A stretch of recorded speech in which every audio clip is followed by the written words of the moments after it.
Hey there, subscribe to my channel, and also press this bell icon so you never miss any new updates, cause whenever we upload new video you will get a notification on your phone. Section 1. You will hear a telephone conversation between a passenger and an official at the Land Transport Information Service at Toronto Airport. First, you have some time to look at questions 1 to 5.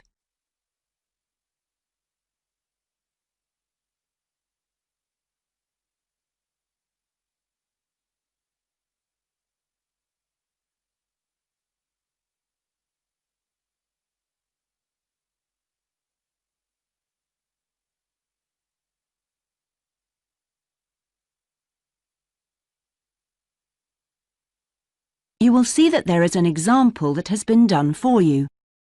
On this occasion only, the conversation relating to this will be played first. Hello, this is Land Transport Information at Toronto Airport. How may I help you? Oh, good morning.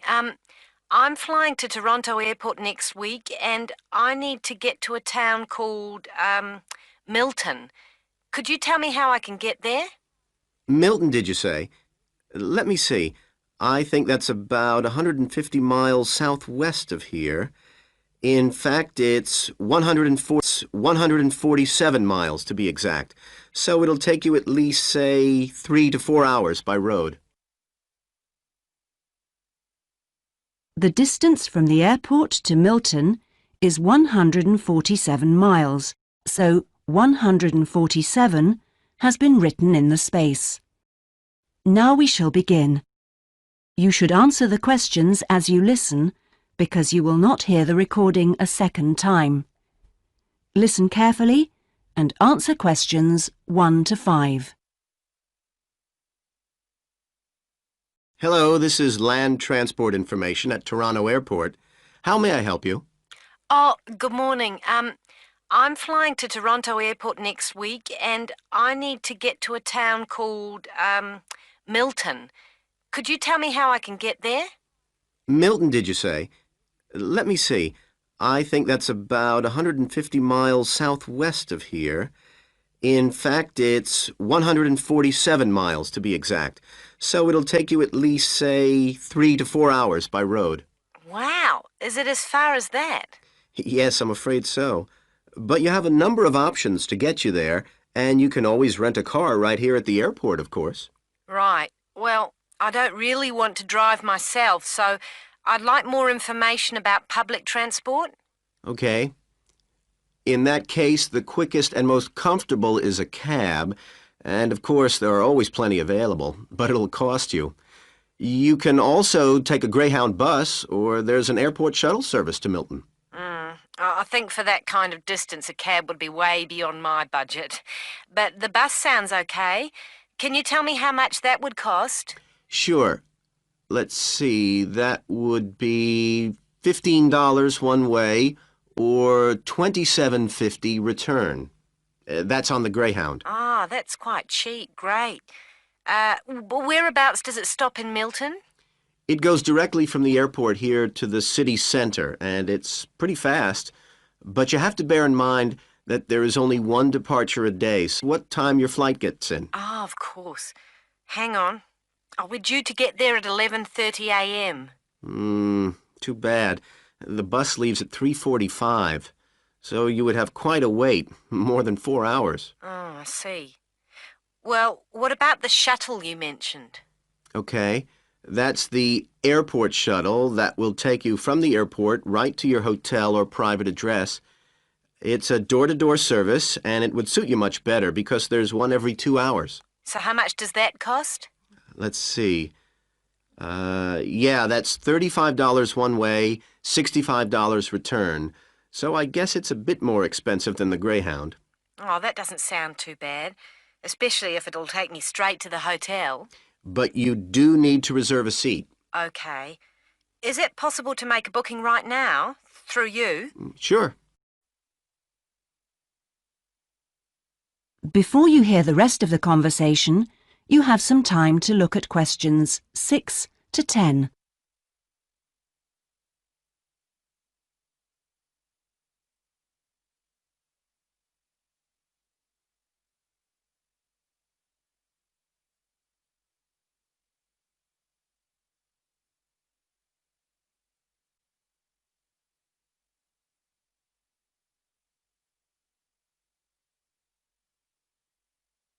Now listen and answer questions 6 to 10.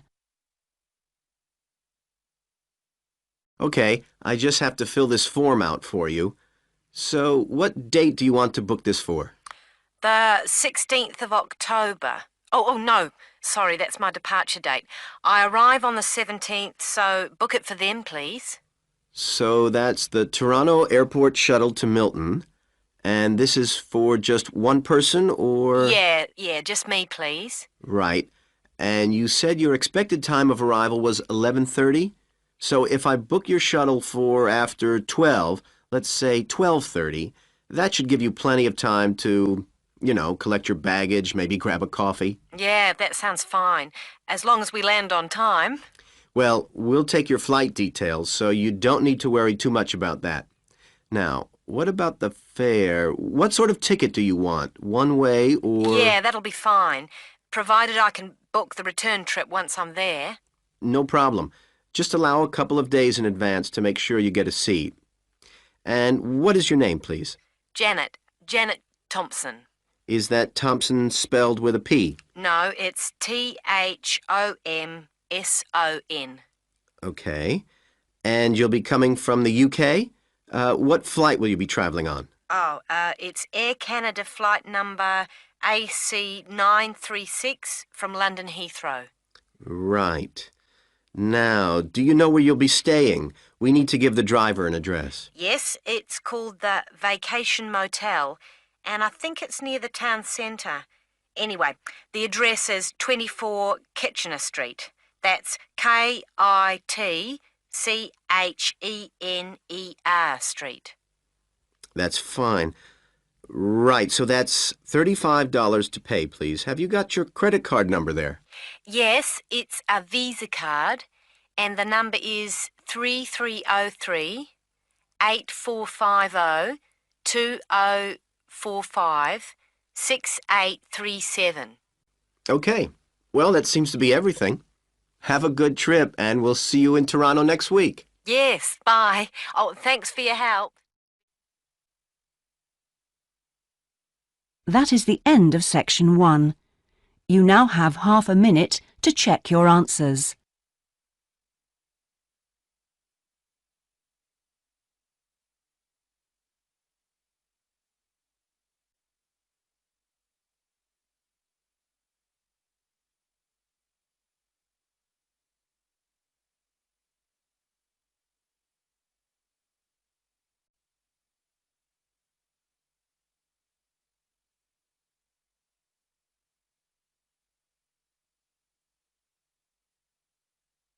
Now turn section 2.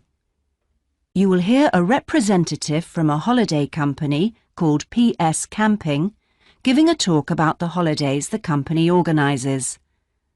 First, you have some time to look at questions 11 to 16.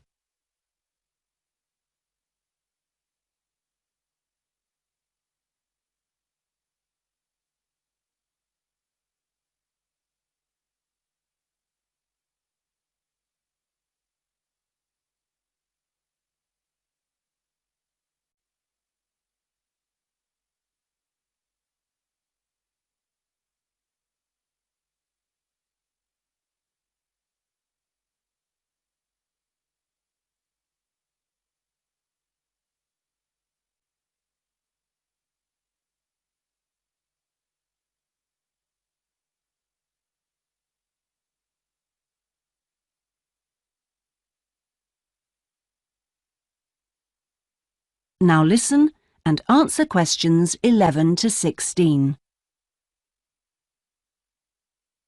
Thank you all for coming to my talk this evening. It's nice to see so many people in the audience. For those of you who don't know very much about PS Camping, let me start by giving you some background information about the company. The company started 25 years ago. It actually opened as a retail chain selling camping equipment, and then, 20 years ago, it bought a small number of campsites in the UK and began offering camping holidays.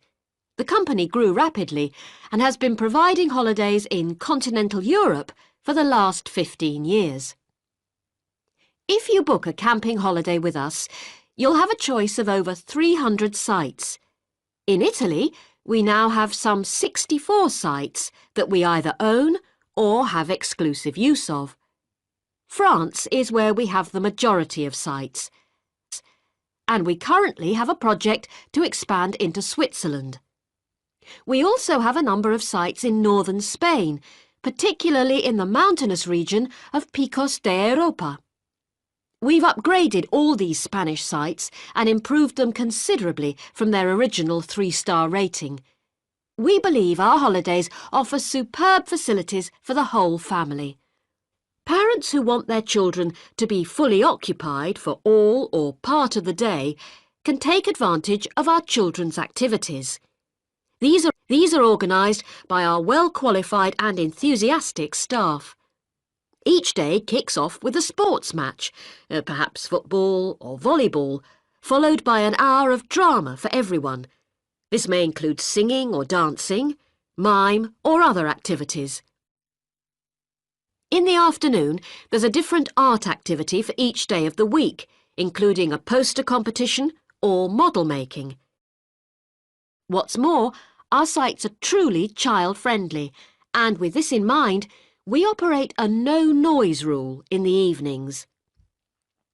Children's evening activities usually finish at 9:30 or occasionally 10, and from 10:30 holidaymakers are expected to be quiet in the areas where there are tents. We want nothing to go wrong on a PS camping holiday, but if it does, we also want all our customers to be insured. If you haven't organised an annual insurance policy of your own, you'll need to take out the low-cost cover we offer, and we require that you arrange this when you make your holiday reservation. There are many advantages to choosing PS Camping and to recommending it to others. As a regular customer, you'll be kept informed of special offers, and your friends can benefit from 10% off their holiday, or book a luxury tent for the price of a standard one. In return, we'll send you a thank you present, which you can choose from a list of high-quality items. Before you hear the rest of the talk, you have some time to look at questions 17 to 20.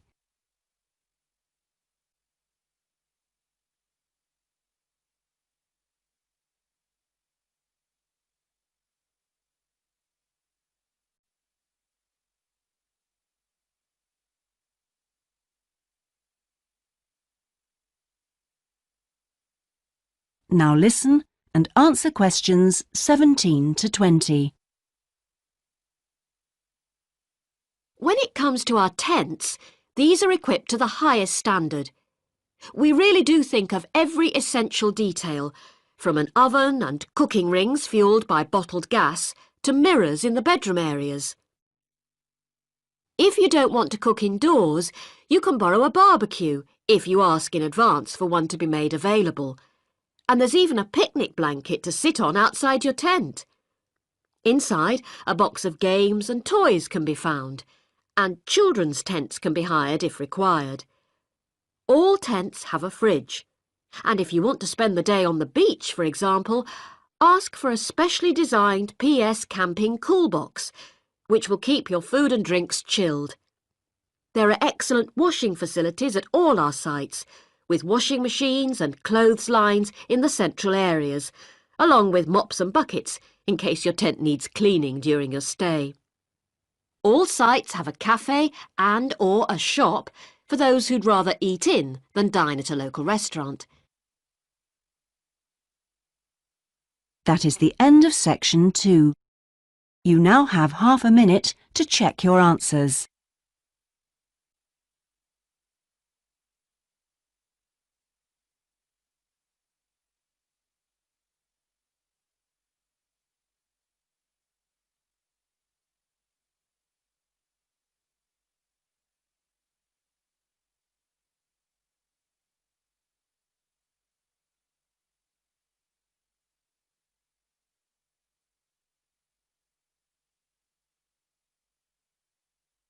Now turn to section 3. Section 3. You will hear a tutor talking to two business students called Philip and Janice about their research on managing individuals. First, you have some time to look at questions 21 to 23.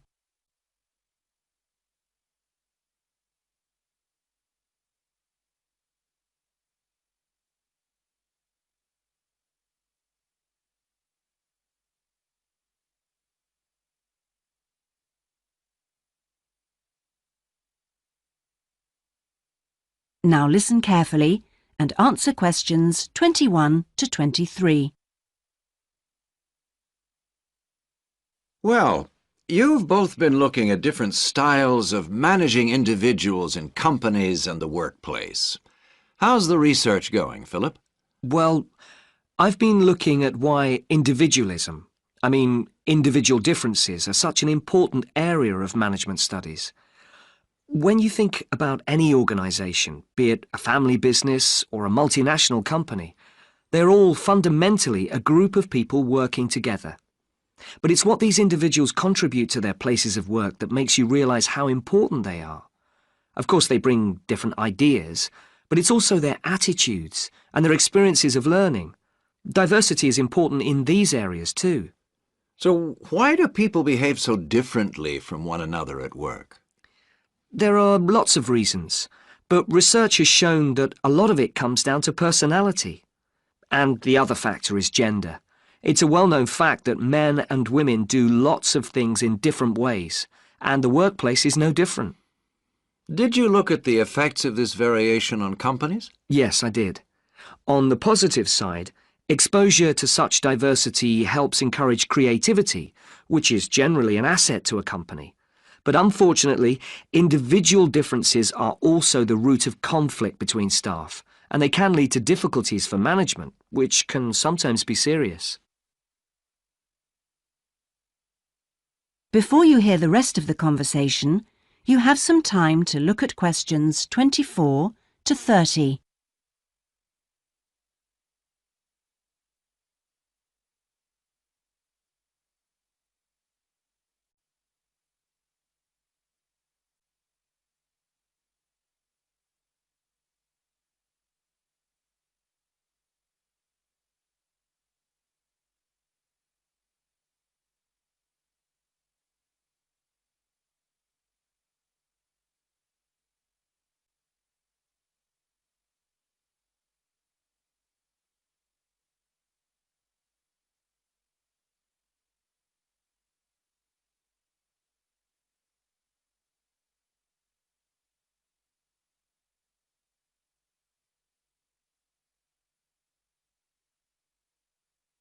Now listen and answer questions 24 to 30. Thanks, Philip. So now I guess the two main things to remember here are to identify individual talent and then to utilize it. So, Janice, you were looking at identifying different talents in workers. Do you think this is easy for managers to do? Well, currently, teamwork is in fashion in the workplace, and in my opinion, the importance of the individual is generally neglected. What managers should be targeting is those employees who can take the lead in a situation and are not afraid to accept the idea of responsibility. That's true, Janice, but unfortunately, many managers think the entire notion of encouraging individuality amongst their staff is far too hard. Yes, that may be true, but I think one of the most important tasks of managers is to consider the needs of the individual on one hand, and group cooperation and conformity on the other. It requires creative thinking on the part of management to avoid tension. So, Janice, what kind of people do you think companies should be looking for? Well, it has to start from the very beginning, when companies are looking for new employees. When the personnel department is choosing between applicants, they need to look for someone who's broken the mould and can think for themselves. Instead, people making these decisions often use a range of psychological tests to see if a person is a problem solver or will do as they're told. I'm not convinced these qualities are actually the most important. So do you think being a good team player is overrated? No, It's not overrated. You do need to learn the rules and learn them fast. No individual can get around this if you're working in an organisation. So how should managers deal with this? Rewards. When an individual demonstrates the behaviour the organisation expects, some kind of incentive can be given. What's important here is that this happens right at the beginning, so new recruits learn the rules of the system immediately.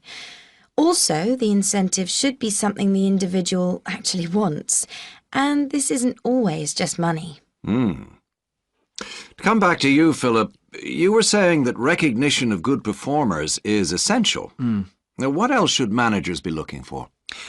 Well, managing people means you not only have an understanding of your employees, but you also recognise the culture of the organisation. In fact, for some organisations, creativity and individuality may be the last thing they want to see during working hours. Very true. Yes, but managing people isn't as easy as it looks. For example, change in the workplace can be quite tricky, especially if there's a need to increase profit. And at times like these, managers may have to give priority to profit rather than individual staff needs. Yes, and that creates difficult situations for people. Yes, but what's important is that managers are able to deal with quite high levels of personal stress. During times of change, they should be thinking not only about the strain on their staff, but take time out to think of themselves. Absolutely. So, what are the implications of that? That is the end of section 3. You now have half a minute to check your answers.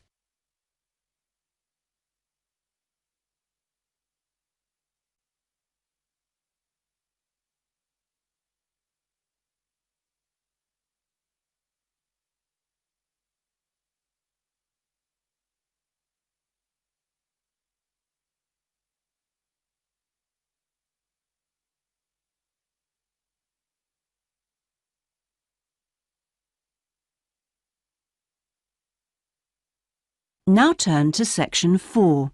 Section 4. You will hear part of a lecture about cave paintings and other types of rock art. First, you have some time to look at questions 31 to 40.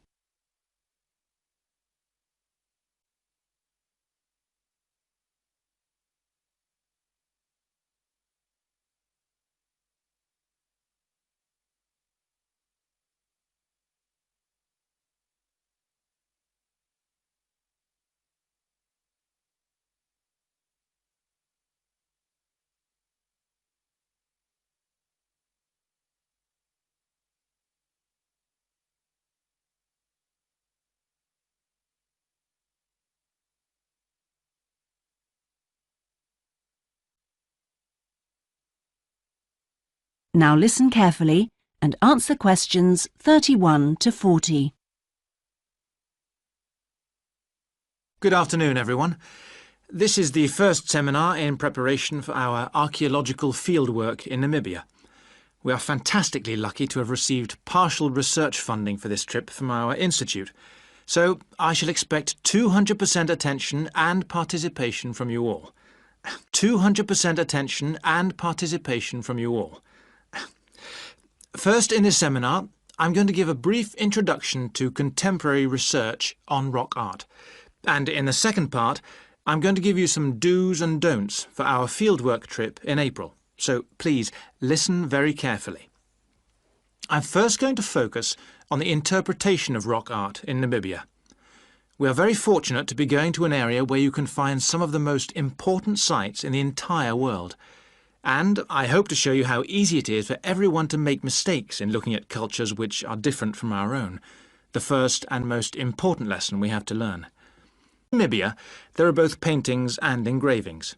That's where the surface of the rock is cut out. Many of the engravings show footprints of animals, and most scholars used to think that the purpose of these was simple and obvious. This rock art was like a school book with pictures to teach children about tracks. Which track belonged to which animal, giraffe, lion, and so on. But there were some mysteries. First, when you look at a typical Namibian painting or engraving, you see the tracks are repeated. There are dozens of tracks for the same animal. Well, you'd expect just one clear illustration if the reason, the aim was to teach tracking. Now, there were two more problems. Why are some of the engravings of animals very accurate, as you'd expect, all clearly identifiable, and others quite unrealistic? And another mystery. Some of these unrealistic animals, that's in the engravings, seem to be half human. Some, for example, have got human faces. Many researchers now think that these were pictures the wise men engraved of themselves. They believed they could use magic to control the animals they had drawn, so the hunters could then catch them for food. This shows you some of the dangers of coming from one culture to another, as we'll be doing, without understanding it fully. Scholars imagined that children looked at rock art pictures to learn to track, just because they themselves had learnt skills from pictures. Many researchers now believe that rock art had a much more complex purpose, and we'll talk more about it next week.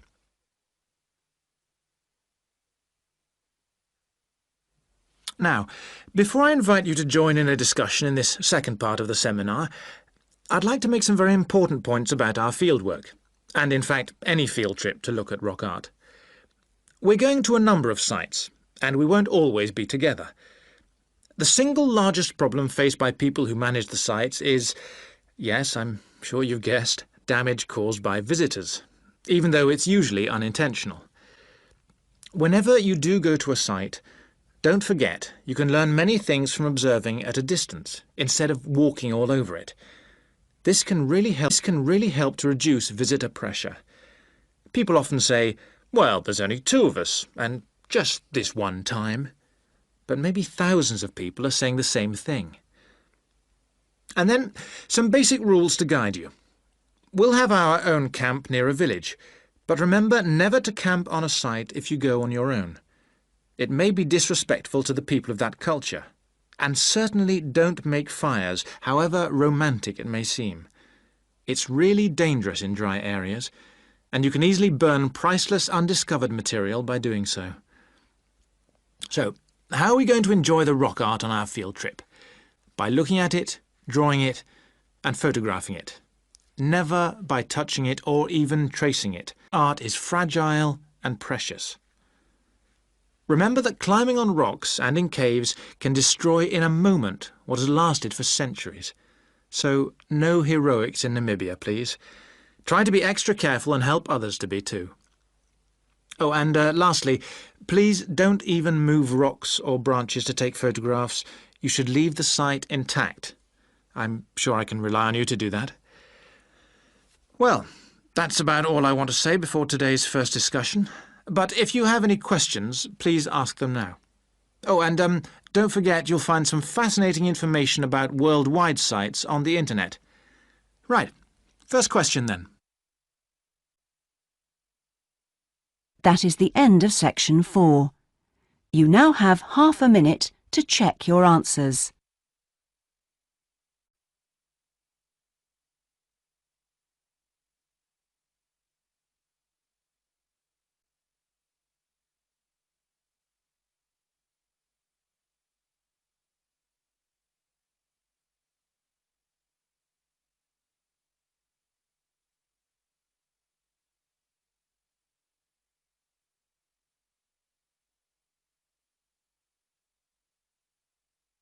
That is the end of the listening test. In the IELTS test, you would now have 10 minutes to transfer answers to the listening answer sheet.